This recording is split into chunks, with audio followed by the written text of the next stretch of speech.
A Change.org petition calling for a fourth stimulus payment just hit 2.5 million signatures, and the petition wants Congress to keep sending checks until the crisis is over. Of course, why not?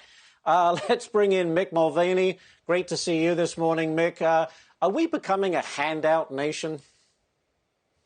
Good morning, Ash. By the way, happy Friday. Thanks for having me. I certainly think there's going to be a small percentage of this country that wants free handouts from the government forever. 2.5 million signatures on that petition is a lot of people, but let's not lose sight of the fact that it's less than 1% of the population of this country. We're still a country that wants to work. It's the folks on the margins that you start to worry about, and the politicians that will pander to them. I'm not nearly as concerned, Ash, about that petition as I am about politicians who want to do that sort of thing anyway. And when you start to dig down into what the Biden administration is trying to offer, trying to do through the American Families Plan, for example, they're effectively giving a lot of the things that are covered in that petition in terms of permanent government benefits. And that's what concerns me more than that petition.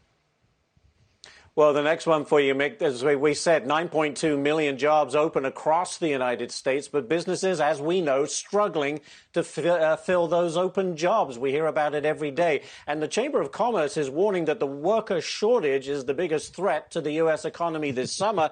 Interestingly, if you look into the details, and I think you pointed this out in your notes, Mick, a lot of people just don't like the area where the jobs are, so they just won't go. And that's an interesting dynamic.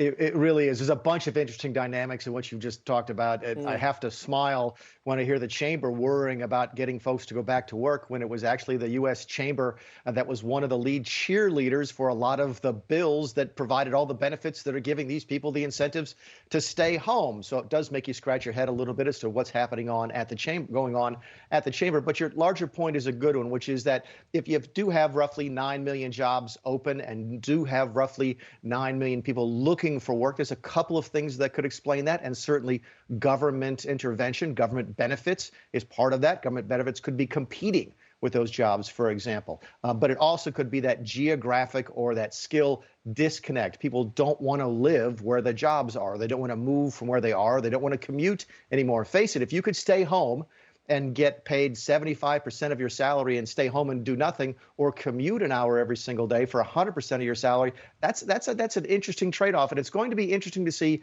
how we resolve that problem. Is the lapse of the extraordinary unemployment benefits in September? And again, this is not all unemployment benefits. It's just that extra money that kicked in because of COVID. When that goes away in September, does that encourage people to go back to work? It'll be interesting to see how that shapes out.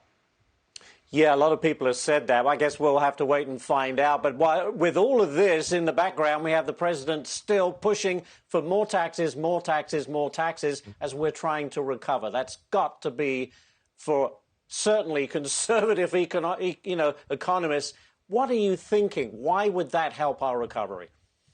It won't, and it's not designed to. And I've said this again and again. Stuart and I have talked about this many times.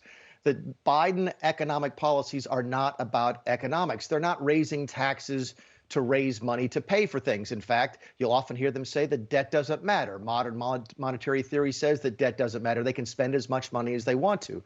They use it as an excuse to raise taxes, but the two are not connected in an economic sense. The Biden tax policies are social policy. It's designed to get a pound of flesh out of the rich. It's designed to make them look good to their base. But you have to stop asking economics questions about the Biden economic policies. Washington right now, listen, elections have consequences, and we've elected a bunch of people that don't really care about economics as much as they do about politics, and that's what's driving Washington right now. And win votes on the back of the taxing the rich. All right, Mick Mulvaney, thank you so much for joining us. Happy Friday to you. We appreciate your input today.